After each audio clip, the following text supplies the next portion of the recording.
दोस्तों, ये घटना झारखंड के धनबाद की है। धनबाद में एक परिवार रहता था जिसमें माता पिता के अलावा एक छोटी बेटी भी थी। बेटी पढ़ने लिखने में बहुत होशियार और तेज थी।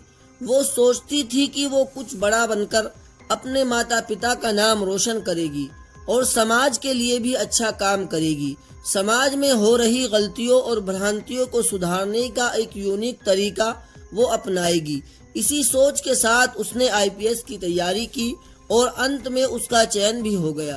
चयन होने के बाद वो ट्रेनिंग करती है और ट्रेनिंग पूरी करने के बाद वो घर लौट आती है। तब उसके माता पिता कहते हैं, बेटी अब तो तुम एक अच्छी नौकरी पा चुकी हो और तुम्हारी उम्र भी हो गई है। अब तुम्हें किसी अच्छे लड़के से शादी कर लेनी चाहिए। इस पर लड़की कहती है, पिताजी शादी तो मुझे करनी है, इसमें कोई शक नहीं, लेकिन अभी मेरा जो लक्ष्य है वो मुझे पूरा करना है। मैं अभी समाज को देखना चाहती हूँ। समाज कैसा है? अभी तक तो मैंने समाज को देखा ही नहीं है। मैं सिर्फ एक कमरे में बैठकर पढ़ाई करती रही हूँ और ज्ञान अर्जित किया है। लेकिन पिताजी, समाज में किस तरह के लोग रहते हैं, किस तरह की घटनाएं घटित होती है और हमें कैसे उनका सामना करना है, यह सब देखना चाहती हूँ। 4-5 साल तक मुझे सिर्फ ये अनुभव करना है, इसके बाद ही शादी करूंगी। पिताजी, आप और माँ मुझे समझा रहे हैं, लेकिन मैं अपने फैसले पर अटल हूँ। पिताजी ने आखिरकार कहा, बेटी तुम अब समझदार हो गई हो, अपने फैसले खुद लो और अपना ध्यान रखना। यह सुनकर अनीता ने जवाब दिया, पिताजी आप चिंता ना करें, मैं अपना ख्याल रखूंगी। इसके बाद अनीता अपनी ड्यूटी के लिए रवाना हो गई। धनबाद में उसकी पहली पोस्टिंग थी, लेकिन ड्यूटी पर जाने के बजाय उसने अपने निजी ड्राइवर से कहा, मुझे किसी सुनसान जगह पर छोड़ दो। ड्राइवर पहले तो थोड़ा झिझका, लेकिन उसने आदेश का पालन किया। वो अनीता को शहर की एक सुनसान जगह पर छोड़ आया। वहां पहुंचकर अनीता ने कहा, अब ध्यान से सुनो, मैं यहाँ से अकेले जाऊंगी और किसी को मेरे बारे में कुछ मत बताना। अगर तुमने किसी को बताया तो समझ लो तुम्हारी नौकरी गई। ड्राइवर डर के मारे बोला, मैडम आप निश्चिंत रहे, मैं किसी को कुछ नहीं बताऊंगा। इसके बाद अनीता ने अपने कपड़े और लुक बदला। उसने खुद को एक भिखारन की तरह तैयार किया। सादे फटे पुराने कपड़े पहनकर मैली कुचैली हालत में वो बाजार की ओर चल पड़ी। थोड़ी देर बाद वो थाने के पास पहुंची। वहां उसने थाने के आसपास चक्कर लगाना शुरू किया। पुलिस स्टेशन के पास खड़े कुछ कांस्टेबल उसे देखकर चौंके और बोले, अरे यहाँ क्या कर रही हो, कहीं और जाकर मांगो, यहाँ मत परेशान करना। अनीता ने शांत स्वर में कहा, आप अपना काम कीजिए, मैं किसी को परेशान नहीं कर रही हूँ। ये कहकर वो थाने के आसपास टहलने लगी, जैसे कि वो कुछ खास तलाश कर रही हो। अनीता जो भिखारन के रूप में थाने के आसपास घूम रही थी, हर चीज पर बारीकी से नजर रखे हुए थी। लगभग 20 से 30 मिनट के बाद अचानक थाने के बाहर भीड़ जुटने लगी। भीड़ के बीच अनीता ने एक कांस्टेबल से पूछा, साहब यहाँ इतनी भीड़ क्यों लगी है?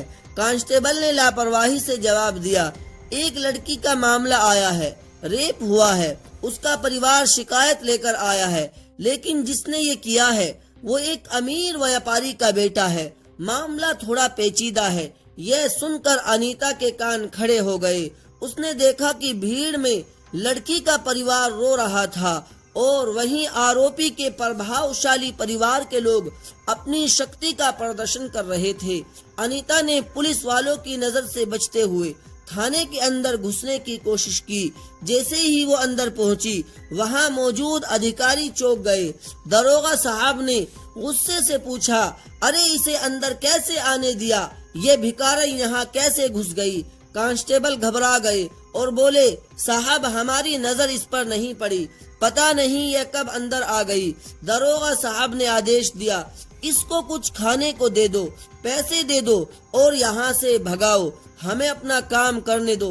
कांस्टेबल ने अनीता से कहा, यहाँ से चली जा, कुछ पैसे चाहिए तो ले ले, कुछ खाने का चाहिए तो खा ले, लेकिन यहाँ मत बैठ। अनीता ने उनकी बात अनसुनी करते हुए शांत स्वर में कहा, साहब, मैं यहाँ थोड़ी देर बैठना चाहती हूँ, थक गई हूँ, आराम करना चाहती हूँ। आपको परेशान नहीं करूँगी, बस इस कोने में बैठने दीजिए। अनीता थाने के बाहर एक पेड़ के नीचे बैठ गई और वहाँ से दरोगा साहब की हर गतिविधि पर नजर रखने लगी। उसने देखा कि लड़की का परिवार रोते हुए न्याय की गुहार लगा रहा था, लेकिन आरोपी के प्रभावशाली पिता दरोगा को रिश्वत देकर मामला दबाने की कोशिश कर रहे थे। दरोगा ने लड़की के पिता से कहा, देखिए, ये मामला कोर्ट कचहरी में गया तो सालों लग जाएंगे, बेहतर होगा कि यहीं निपटा ले। लड़की का पिता मजबूरी और लाचारी में कांपते हाथों से दरोगा को पैसे देते नजर आया। अनीता यह सब चुपचाप देख रही थी, लेकिन उसके भीतर का गुस्सा धीरे धीरे बढ़ रहा था। वो जानती थी कि अब समय आ गया है अपनी पहचान और अधिकार का सही उपयोग करने का। गरीब माँ बाप दरोगा के सामने हाथ जोड़कर गिड़गिड़ा रहे थे। माँ रोते हुए कहती है, साहब, हम गरीब हैं, हमारे पास पैसे नहीं हैं कि आपको दे सके, लेकिन मेरी बेटी के साथ जो हुआ उसके लिए इंसाफ चाहिए। आपसे बस यही निवेदन है, कृपया हमें न्याय दिला दीजिए। दरोगा ने उनकी बातों को अनसुना करते हुए एक ठंडी नजर डाली।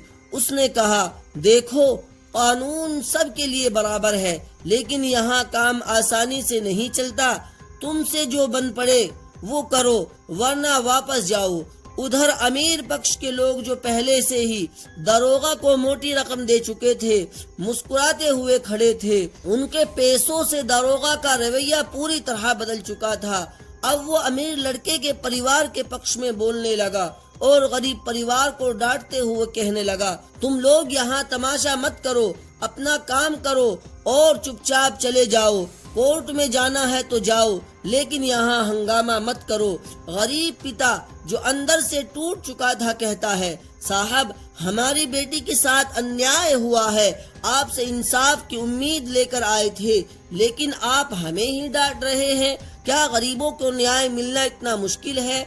इस बीच भिखारन के रूप में बैठी आईपीएस अधिकारी अनीता यह सब कुछ चुपचाप देख रही थी, लेकिन दोस्तों, उसने देखा कि दरोगा किस तरह अमीरों के पैसे के लालच में आकर गरीब परिवार को प्रताड़ित कर रहा है। उसकी आंखों में गुस्से की आग जलने लगी, लेकिन वो अब भी चुप थी। दरोगा गरीब परिवार से कहता है, तुम लोग घर जाओ, मैं तुम्हारे केस को देख लूंगा, गहराई से जांच करूंगा और जल्द से जल्द रिपोर्ट तैयार करवाऊंगा। गरीब पिता भावुक होकर कहता है, साहब, हम आपके भरोसे हैं, हमें सिर्फ अपनी बेटी के लिए न्याय चाहिए और कुछ नहीं। दरोगा बड़ी सहजता से जवाब देता है, ठीक है, तुम चिंता मत करो, मैं सब संभाल लूंगा। लेकिन जैसे ही गरीब परिवार थाने से बाहर निकलता है, दरोगा अमीर व्यापारी से पैसे लेता है और उसके पक्ष में कार्रवाई करने की योजना बनाने लगता है। थाने के बाहर गरीब परिवार को बैठी हुई भिखारन के रूप में अनीता रोक लेती है। वो उनसे पूछती है, क्या हुआ, पूरा मामला बताइए। गरीब पिता थोड़ा चिढ़ते हुए कहता है, हम जो भी सह रहे हैं वो हमारा निजी मामला है, तुम्हें इससे क्या मतलब, अपना काम करो। गरीब परिवार को ये पता नहीं था कि वो भिखारन दरअसल एक आईपीएस अधिकारी है। थाने में मौजूद किसी पुलिस कर्मी को इस बात का अंदाजा था कि अनीता जो यहाँ भिखारन के रूप में बैठी थी, दरअसल इस थाने में नई नियुक्त हुई अधिकारी है। अनीता ने फिर पूछा, आप मुझे सब कुछ बताइए, मैं आपकी मदद करना चाहती हूँ। आखिर आपकी बेटी के साथ क्या हुआ? गरीब परिवार हिचकिचाकर बताने लगा, लेकिन जैसे ही उन्होंने देखा कि यह भिखारन बेहद साफ सुथरी हिंदी में बात कर रही है और कभी कभी अंग्रेजी में भी बात कर रही है, वे सब हैरान रह गए। थाने के कुछ पुलिसकर्मी भी यह सब देखकर भौचक्के के रह गए। कांस्टेबल अनीता के पास आकर बोले, तुम कौन हो, हमें सच सच बताओ। अनीता ने ये सुनते ही अपना गेटअप हटा दिया। उसने अपने असली रूप में कदम रखा। सभी कर्मचारी हड़बड़ा गए। दरोगा को फटकार हुई। उसने कहा, तुमने गरीब परिवार के साथ बहुत अन्याय किया है। मैंने अपनी आंखों से तुम्हारी सारी करतूतें देखी है। अब तुम्हारे खिलाफ सख्त कार्रवाई होगी। थाने के सभी पुलिसकर्मी सन्न रह गए। दरोगा घबराकर माफी मांगने लगा, लेकिन अनीता ने उसे सख्त लहजे में चेतावनी दी कि अब वो गरीब परिवार को न्याय दिलाकर ही रहेगी। अनीता की सख्ती देखकर सभी पुलिसकर्मी उसे सलाम ठोकने लगे। अंत में अनीता ने गरीब परिवार को इंसाफ दिलाया और थाने के कर्मचारियों को उनकी लापरवाही और भ्रष्टाचार के लिए सजा दी। अनीता, जो अब अपने असली रूप में आ चुकी थी, थाने के पूरे स्टाफ को लाइन हाजिर करने का आदेश दिया। उसने दारोगा और सभी कांस्टेबलों को एक एक कर तलब किया और उनके कर्तव्यों में की गई लापरवाही और भ्रष्टाचार के लिए सख्त फटकार लगाई। दारोगा से सख्त लहजे में कहा, तुम्हारी ड्यूटी न्याय दिलाने की थी, लेकिन तुमने अपनी जिम्मेदारी को पैसे के लिए बेच दिया। अब तुम्हें इसका अंजाम भुगतना होगा। इसके बाद अनीता ने कुछ पुलिस कर्मियों को तुरंत प्रभाव से सस्पेंड करने का आदेश दिया। थाने में मौजूद सभी लोग घबरा गए थे। उन्हें समझ नहीं आ रहा कि अचानक से ये सब कैसे हो गया। अनीता ने यह सुनिश्चित किया कि हर दोषी को उसकी सजा मिले और गरीब परिवार को तुरंत न्याय मिले। इस घटना के बाद पूरे धनबाद शहर में आईपीएस अधिकारी अनीता की चर्चा होने लगी। लोग उसकी ईमानदारी और कर्तव्य निष्ठा की तारीफ करने लगे थे। हर जगह पर यही बात हो रही थी कि कैसे एक आईपीएस अधिकारी ने भिखारन का वेश धारण कर भ्रष्टाचार को बेनकाब किया और गरीब परिवार को न्याय दिलाया। दोस्तों, धर्म केवल पूजा अर्चना तक सीमित नहीं है, यह कर्तव्य निभाने का मार्ग है। ऐसे अधिकारी जो गरीबों, पीड़ितों और शोषित के लिए खड़े होते हैं, असल में समाज के सच्चे रक्षक हैं। उनकी जिम्मेदारी सिर्फ अपराधियों को पकड़ने तक सीमित नहीं है, बल्कि यह सुनिश्चित करना भी है कि न्याय कमजोर से कमजोर व्यक्ति तक पहुंचे। दोस्तों, इस कहानी को सुनाने का उद्देश्य किसी की भावनाओं को आहत करना, किसी को ठेस पहुंचाना या परेशान करना बिल्कुल नहीं था। मेरा उद्देश्य केवल आपको जागरूक करना, सचेत करना और सतर्क रहने के लिए प्रेरित करना है। इस पूरी घटना ने आपके दिल और दिमाग को सोचने पर मजबूर कर दिया होगा कि हमारे समाज में क्या हो रहा है और हमें इससे कैसे निपटना चाहिए। अगर ये कहानी आपको सोचने और समझने का नया नजरिया देती है, तो ऐसी और भी कहानियों के लिए हमारे चैनल को शेयर और सब्सक्राइब कीजिए। अपनी राय भी हमारे साथ साझा करें। कृपया निष्पक्षता के साथ अपनी राय कमेंट बॉक्स में जरूर दें। याद रखें, सचेत रहिए, सतर्क रहिए और सुरक्षित रहिए। अपना समय देने के लिए धन्यवाद। जल्द ही मिलेंगे एक और नई कहानी के साथ।